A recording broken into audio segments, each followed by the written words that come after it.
Hi, my name's Costas. And I'm Chris. Welcome to this week's episode of the Weekly Magazine. Now, word of the week. Last week was bookcase. Yeah, it wasn't book, it wasn't library, it was bookcase. Pages. We have a few winners, and in this hat... Magical green screen hat. I wear this hat every day. That one. So don't take the mickey. Shouldn't be putting my hand in it then, should I? Come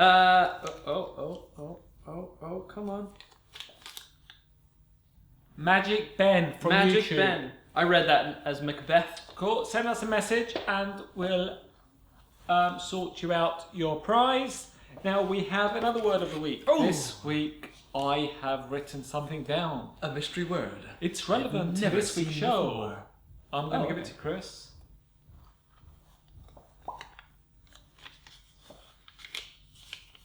Oh, I'm having trouble with paper today, apparently. Oh, wow, okay. Okay. I don't know why he's laughing. There's nothing funny about the word of the week. No, it's It's actually a serious word. It is. People take this, very seriously. Very seriously. In fact, we've got a customer that takes it very, very seriously. No, actually, we have two customers that take it very, very seriously. I should hope so. Anyway. So, the once-overs this week. oh, the once-overs is the first one. So we're just going to talk briefly about our Christmas special offer. Yes, jingle bells. Our second sort of once-over, the other once-over this week is the At the Table live lectures, and this week it is Chris Mayhew. Sharing my name. And the Blast from the Past is DNA by Mark Jenest. Hey! So let's get on with this week's show.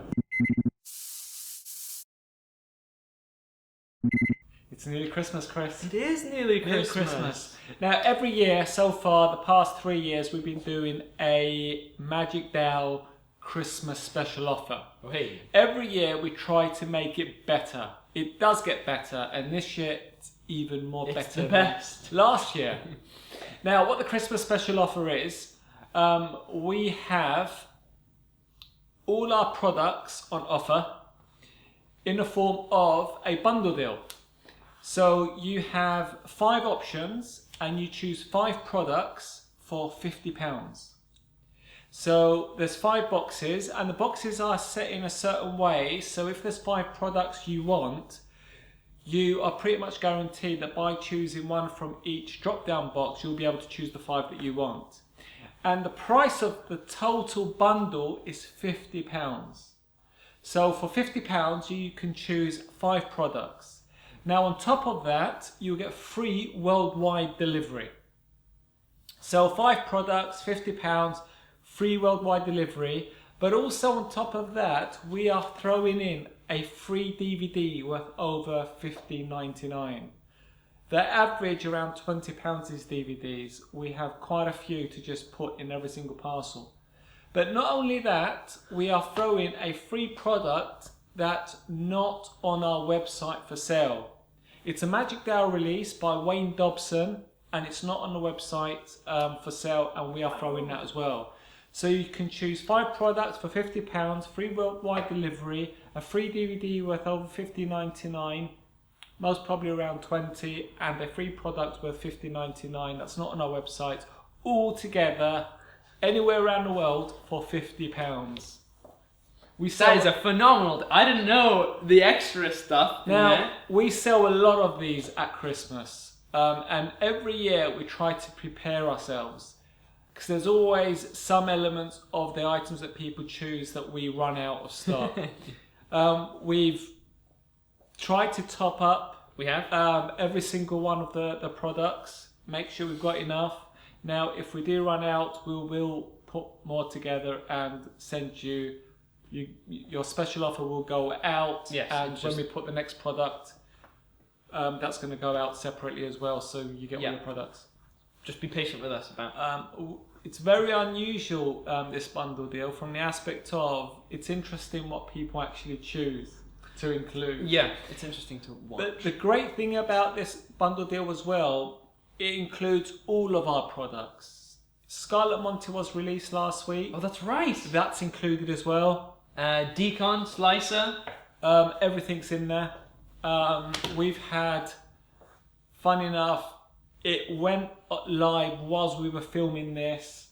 So far the demand's been quite high. Oh, fantastic. So if you want it before Christmas, anywhere around the world, place your order and get in now. The elves will be putting it together, dispatching it out to you, and also there is going to have some surprises. Way, I like surprises. Sometimes we get people that buy 2 bundles, and I had one person last year buy 4 bundles. No idea what he's doing with them. He might be selling them on or whatever. Good on you. That's fine. Think about that. Now we will be choosing some random bundles. One person's going to get a full refund of their bundle. No way. In January. So we're going to put all the people in the hat. Oh, fantastic. It's going to be a refund in the form of credit. Okay, cool. Now, if the person wins and they buy 2 bundles, we will make sure you get credited for both of them. So that's, and also there's some other additional surprises going. We've got some extra prizes. We going to end this year with a bang. There's going to have some bundles that are going to have some secretly hidden secrets inserted into their bundle. Is it? So when you open the bundle, Could be anything. You know, it might be this hat. I don't know. It could be a ticket to go ballroom dancing or something. It might be Chris. It might be me. On the door. Okay, that's only if you live within 2 minutes distance from here. But you know, hey, you never know. We do have a customer that lives 2 minutes away actually, and he orders online and has it delivered. Yeah. So I might just hand deliver it to you. How about that? And we've never met him. No, that's interesting. Never no met idea where he looks, and he lives 2 minutes walk. So that's the bundle deal. So 5 products, £50, a DVD, a product that's not on the website for sale, some secrets, some secret mystery stuff. All the bundles will be put in a hat, and the winner will be drawn in January and have your bundle credited back into your account that you can redeem against anything on the store. So it's a great offer. This is our best one yet. So next year will be even better. Hey, so if this is promise. not good, what is next year going to be like? And that's it for the bundle. Our At the Table live lecture this week is Chris Mayhew's. Let's have a look at a performance of a trick on this lecture that I did earlier and have a talk about it afterward. We're going to play a game. Ooh, a game that actually harks back to me and my father when I was a kid. He was teaching me to learn to read and write and distinguish between good grammar, bad grammar. And we used to play this game called Opposites, where he would just say a word and I'd have to say the opposite. Okay. So it meant that I understood what the word was and I understood the definition of the other word as well. Okay. So if he said up, I would say down. And then as it progressed, it got more complicated and complicated. But we're going to do the same thing with a pack of cards. Right. So would you do me a favor and just touch any card that you like? Anyone you like. That one. Yeah. Cool. Now we also have a pen. So you uncap the pen, and what you're going to do is you're going to just sign on the face. Perfect. Rochelle. It's very important that doesn't come off your card, so double check. Yeah. Really doesn't come off? That wasn't very testing. Go on, test it. Yeah, cool. We're going to use about half the pack, and that goes face up. So this is where the start of the opposites happen. So that's a face up pack. So your card goes in there, face down. Okay. Fair enough. Yep. So that goes to one side so we can still see it. Now we need to pick my card. Okay. Right. So in fact, just touch any card you like. That one there? Mm-hmm. Yep. The Ace of Spades. Oh, hey. Ace of Hearts, Ace of Spades. We're doing well. Would you uncap the pen for me? And we're going to do the opposite. So you signed your card on the face. I'm going to sign my card on the back. Okay. Salvador Dali. Make sure that doesn't come off the ace. Yeah. No. Give it a second. That goes in the middle of that pack. Now to make sure it's the opposite from your card, it's going to go all the way here. Hold on to that. Okay. Your card, you still see it, goes in the middle. Yeah. Yeah, fair enough. Now we have to check, make sure that it is in between, what was it, the ace of diamonds or hearts? I can't remember. But it is between the 4 of hearts and the 4 of diamonds. Look at that, look at those opposites. That is called a coincidence. But if we watch what happens, watch, between the 4 and the other 4, it disappears. No, it really does go, and we have, actually, if we have a look, what was it? No face down card, No. and no ace of diamonds or hearts or whatever it was. No. Yeah, fair enough. So that means to come all the way over here. You haven't let me touch that? I haven't come over here? No. You haven't been my accomplice? No. No, okay. Come over here. That means that hopefully there should be 2 cards in here. So 1 card with my signature on, and 1 card with your signature on. Yeah. But here's the interesting thing. Here's what we're going to try and do. You check the signatures. Hopefully can rub that. That doesn't come off. But if we rub it straight off the ace of spades, and hopefully Oh my god. onto the ace of hearts. That's genius. Now you've just seen a trick from Chris Mayhew's At the Table Live lecture. And that trick is called Running Man. Yeah, Running Man. It's a sort of impromptu anniversary waltz. The funny thing is, when I watched this, I saw it and I was like, I have one that's unbelievably similar to that. But that happens all the time, doesn't it? You think up something and it's been produced or... Well, the thing is, if you're doing an ungimmick one without using a double facer, What more can you do? then there isn't that much more you can come up with, is there? That's true. No, that is true. Yeah. It's a great effect. It is a great It's a great effect. I think it's one of my favourite one on the DVD. Simple reason is it doesn't use gimmicks. It's a great trick. Yeah, Reactions are good. Even it though is. there's other great things on this lecture. Yeah, it is impromptu. There's no setup. You can do it with someone else's pack of cards if you want to. Have you ever met a spectator that pulled out a pack of cards for you? No. So you can't do it with someone else. I mean, you can, theoretically, if they did bring one. I'll see ya. Right, what else? There's a really unusual invisible deck type routine in here. There is. But at the same time, it's a good sort of addition to an invisible deck routine. It is a rope trick. It is a Where rope would trick. you perform it? Because you wouldn't do... It's a one-off effect, isn't it? So it's a parlor type effect? It's a parlor type effect. It's when you have a set and you want to do an opening or a closer.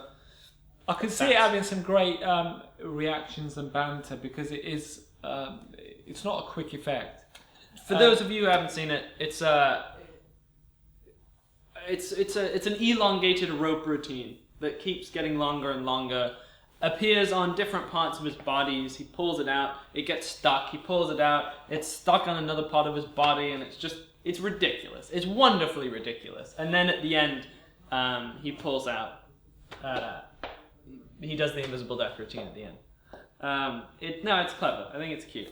He uses it in guys who are going saying, I have a backup deck, because his first deck of cards, he says, I've got 1 card reversed in the middle, and he opens it and they all fall on the ground. He goes, no, seriously, I did have one reversed. That's okay, I've got a backup deck. And then he goes into the routine. It's that. If you want to go through and get the setup, which is ridiculous. There's some other great things in there. There's an ambitious card routine, okay. His take on ambitious card routine. There's some good additions to an ambitious card. There's a nice rising card effect. Place a card outjogged sort of on the side, and it jumps visibly into the middle, then to the top of the pack, and they can take it down. It's got a control utility move, which it goes into detail, which you can use it for your magic as well. Yep. There's a safety pin trick. There's a trick using what is called Dairy Queens. It's sort of It's a It's a McDonald's Aces type routine. Yeah, a sandwich effect as well thrown in there.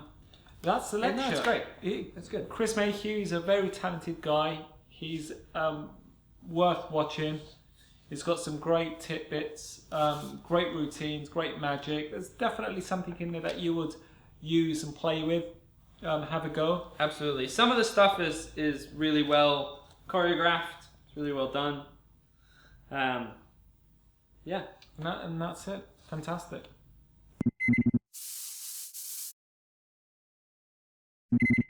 Right, the question and answer has been rolling for about 3 weeks. Now the question was, what advice would you give someone that wants to get their first gig, or it doesn't need to be a paid gig, of course, because he wants to just get some real world experience. Yes, and get his Now, face out there. We had this Or rolling hers. for about 3 weeks, and I've chosen 4 answers that surmise everyone else's responses. Yes. Now, one of the most important ones is by Tom Jester Mullinger, and his response is hustle. This time of year is full of Christmas fairs, activity days and family events. Email or phone a few, explain that you're still cutting your teeth, then offer to attend for free. Then work that gig like it was paying you £1,000. It's a very valid point from the aspect of, no matter if you are doing a free gig or not, you should still do your best at performing. Absolutely. I mean, you will most likely get a gig out of... You are being judged on that, especially if it's your first time with them. So if they don't think you're worth it, you're not going to get a gig out of it. You're not going to get a paid gig out of it. Yeah. Alex D. Fisher says, open mic nights at local pubs, etc., charities for fundraisers. That's it, because if you want to get that experience in working in the real world, you do need to perform to whoever would watch anyone's around. Yeah, absolutely. So that's right. If you go to an open mic night, they're not going to say no to you, because that's what the whole point of it is. And also, it would be an interesting. It would probably be quite nice for the local pub having a magician, because that's different from open mic normal stuff. Okay, you probably get some magicians say, well, I wouldn't do it unless they pay me, but we're talking about someone that wants that experience. Yep. And Darren King mentioned something as well, which is relates to all this as well. But first of all, Faye Presto, perform for anybody who will watch. If you are any good, someone will book you. At that event, if you are any good, someone will book you. That's a very valid point. Because good. I was actually speaking to someone on Monday, and they saw a correlation between the amount of gigs they got with the amount of performances he did to the lay general public. Interesting. Yeah. He's been so busy with his other occupation that he wasn't performing as much as he used to at the pub or social events and all that kind of stuff. So he saw his gigs decline. Interesting. He sees that whenever he does perform, and he doesn't mind performing to anyone. He sees that the more he performs at events and at the local pub and all that kind of stuff, he does more gigs, weddings, and all that kind of stuff.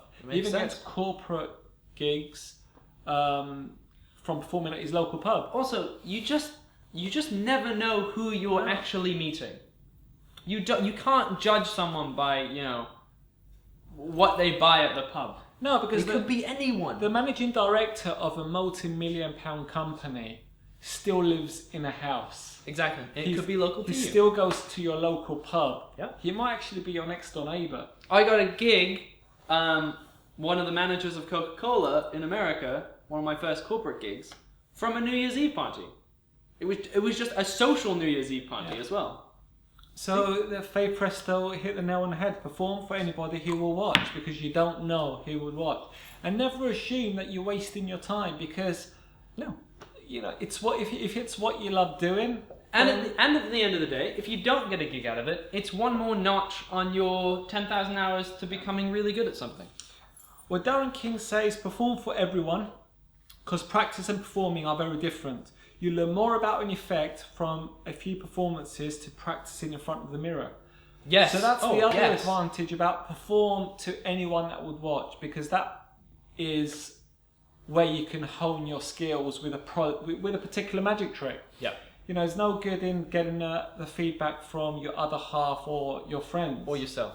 You know, or yourself. So I mean that as sort of a joke and sort of in reality. You can practice in front of the mirror for days, but you're never going to know what it looks like in the real world until you perform it to someone. I know if I go out and perform, I do the same things all the time.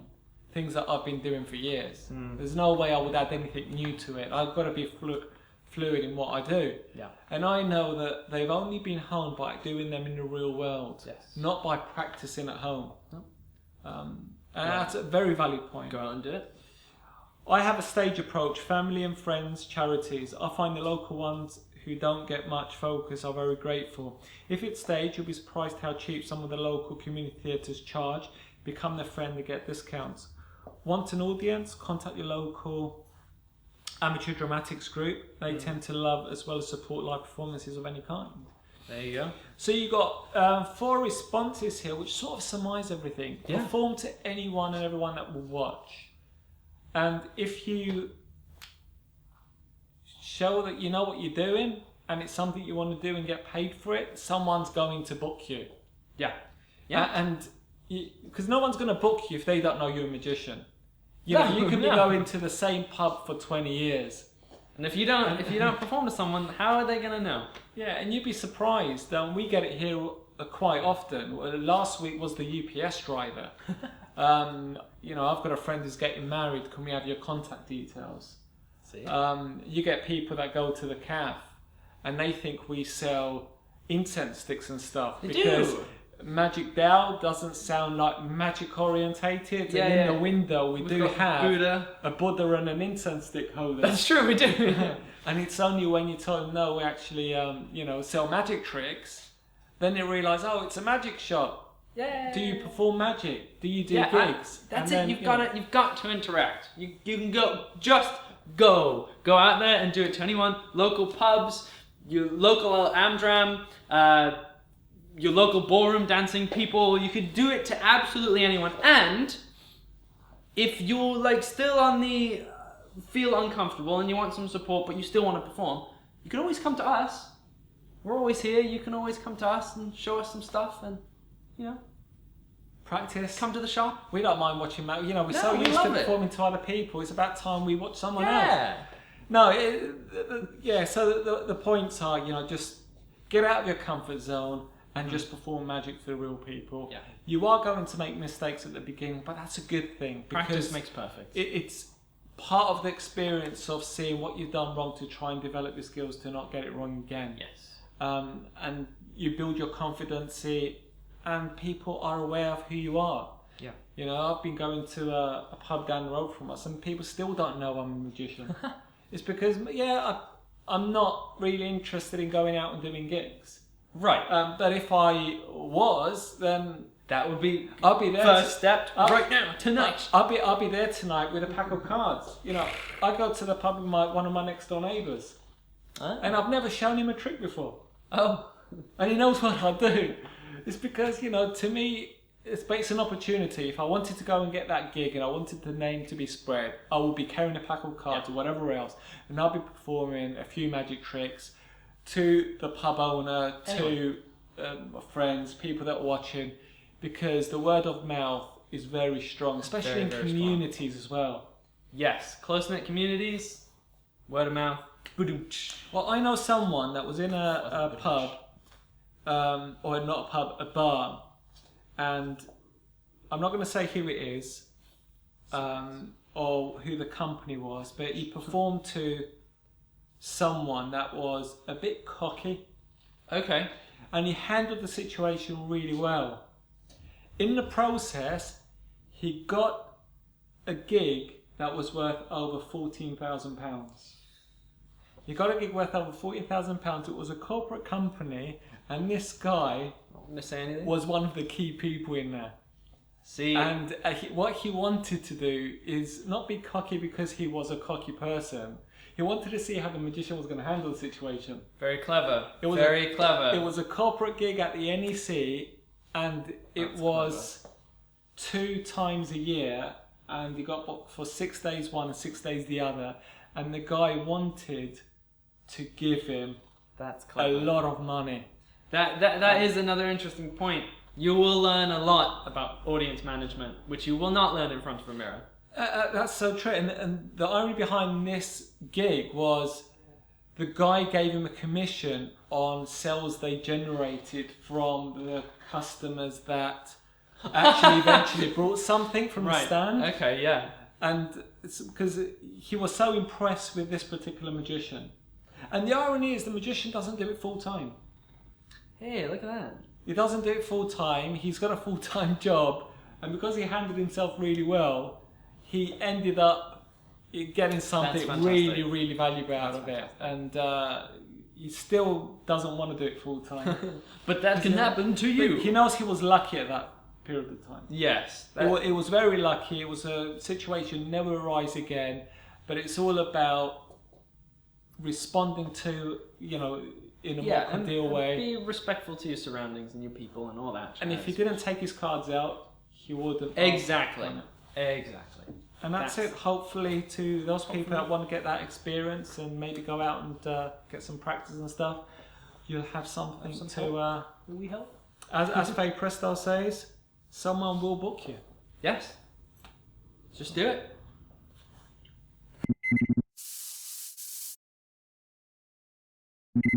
The blast from the past is DNA, but Mark, how do you pronounce it? Jenest. Mark Jenest. Let's watch a performance Chris did earlier and we come back and discuss it. Pack of cards. Right now, if we imagine that every pack of playing card in a pack of cards is a person. Right. Each person, we are full of genes and DNA. Each strand of DNA has genes in it, which tell us what our complexion, what our eye color is going to be, X and Y chromosomes, and all that nonsense. Yeah. But it's geeky stuff that I love. So if we take the same thing and we do, we say that every card has different bits in it that make itself up, like the suit and the number and the value and all that, and the color. So what I'd like you to do is just cut about half the pack for me. Perfect. And we're just going to mark where you cut, because inside here I have a wallet. It's a very scientific wallet. Okay. It's a DNA scanner. Right. In the shape of a playing card, just for the DNA of playing cards. Okay. So if we give the DNA scanner a couple seconds. Helix. Couple seconds to scan your card. Okay. Yeah. And the little molecules will turn into little itty bits of data. Yeah. So hopefully, here's your card. Don't look at it yet. We'll see how well this did. Right. So the first bit of data that tells me that that it's ready. It's ready. It's definitely ready. Now here's where it really gets interesting. It's telling me that you picked a red card. Okay. Or a black card. Yeah, red card or black card. And this one tells me it is part of the bicycle family. Okay. Yep, we're definitely using bicycle cards. Yeah, that's good. This one tells me... Oh, I don't know about that one. Oh, do you see the face? Do you see the face? Oh, yeah. No, mine. That's what that joke. And the final one says that she's got bluish, hazily eye. Oh, that's you. Sorry, that's you. My bad. Well, that's all our little itty bits of data. What card did you actually pick? 8 of spades. That's not. I was going for queen, wasn't I? That's sort of where I was going. But as we know, little tiny bits of genes make up a DNA strand. Yeah. So if we take these, hopefully.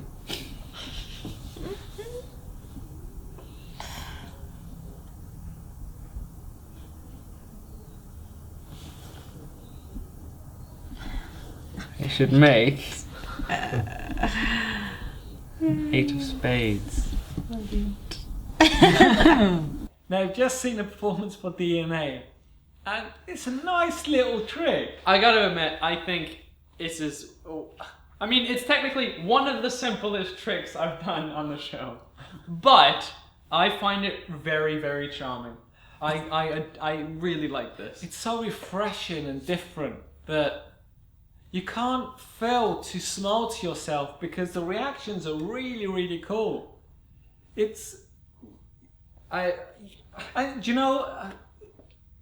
if we explain what they are, you will find it difficult to replicate. It's actually made really, really well. It's made really well. You know, they all look different. That's the cool thing. They are all different. They are little bits. It's just jumbled bits of DNA. Yeah. Yeah. That's what it is. And when you join them together, it's... you get a card. The 8 of spades, you get a card in this case. And it's so nice. It's so... I mean, to us as magicians, this isn't a sleight heavy trick or anything in any stretch of the imagination. But that's not what counts. That's not what counts at all. It's how the audience reacts to this. I reckon that I'll give you one named Gary Jones. He can take this, go to a gig, and he can make this his best reaction trick. I bet you. It's got those elements because it's something silly in a way, and something serious. It depends on. You could do a multiple amounts of stuff with this trick, and I mean, there's not much to say about it. It is just cheap and cheerful. It's like last week we did I Hate Kids. That's right. Yeah, nothing. That's and a great someone trick. brought it and used it in an adult show as I recommended or suggested, and it went down really well. There you go. I've still got mine, and I'll plan to do it at this gig on the 23rd or whatever. 23rd, 26th. There's no reason why this won't get great reactions. I'm getting one of these. I gotta say, I am getting one of these. It's fun. It's really good. I don't know what else to say about it apart from I highly recommend it. It's fun to play with too. I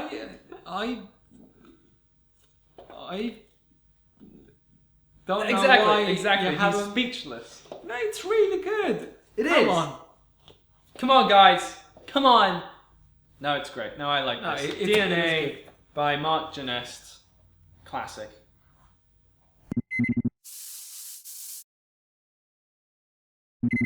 So that's it for this week's show. We have, don't forget, our Christmas special offer. £50, 5 products, free DVD, free trick that's not on the website. He gets a punch for doing all this sign language I don't understand. Trying to 5 products, 50. At the Table Live lecture this week was Chris Mayhew. Chris Mayhew. And the Blast from the Past was Mark DNA. DNA. Fantastic product. And hopefully we've given you guys some useful information for people starting out or wanting to get known in the local community or by all random people. Just go out, take your cards out, bust a card trick. Yep, to Why anyone. not? And anyone. You'd be surprised, even if you get card tricks wrong, how people over time remember them differently, and over time you become an even bigger magician than what you do actually are. So yeah, just go out and do it. Just go out. So that's don't forget the bundle deal. We've got a lot of stuff going on. It's all very exciting. You might get me. Bye.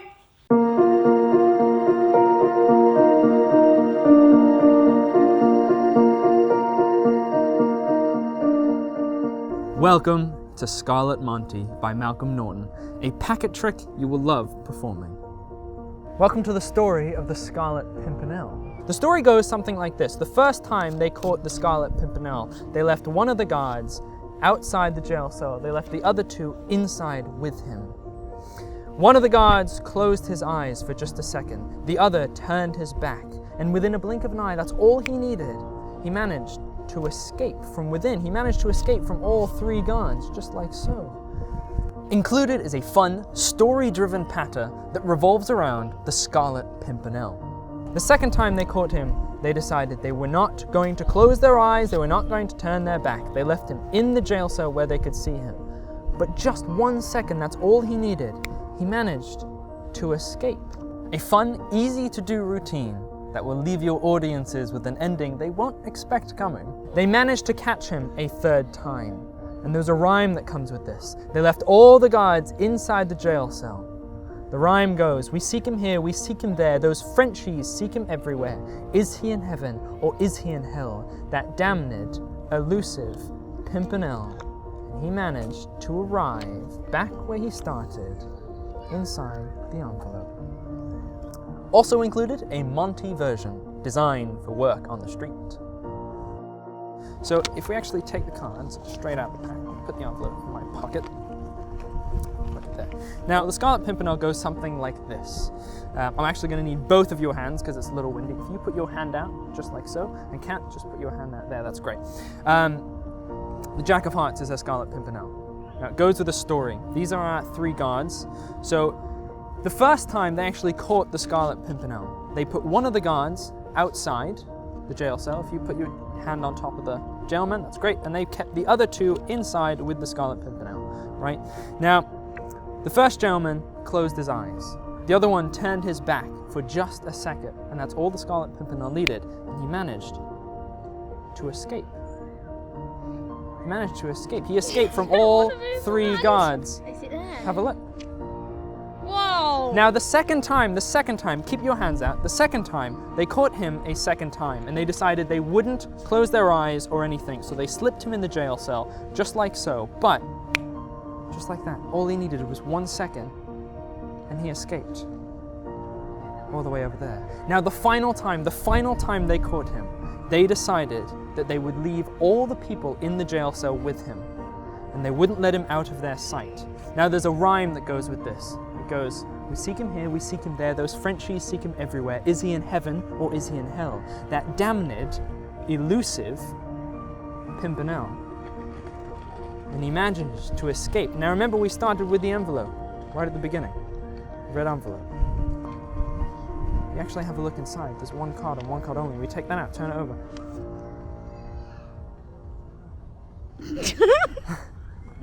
All right.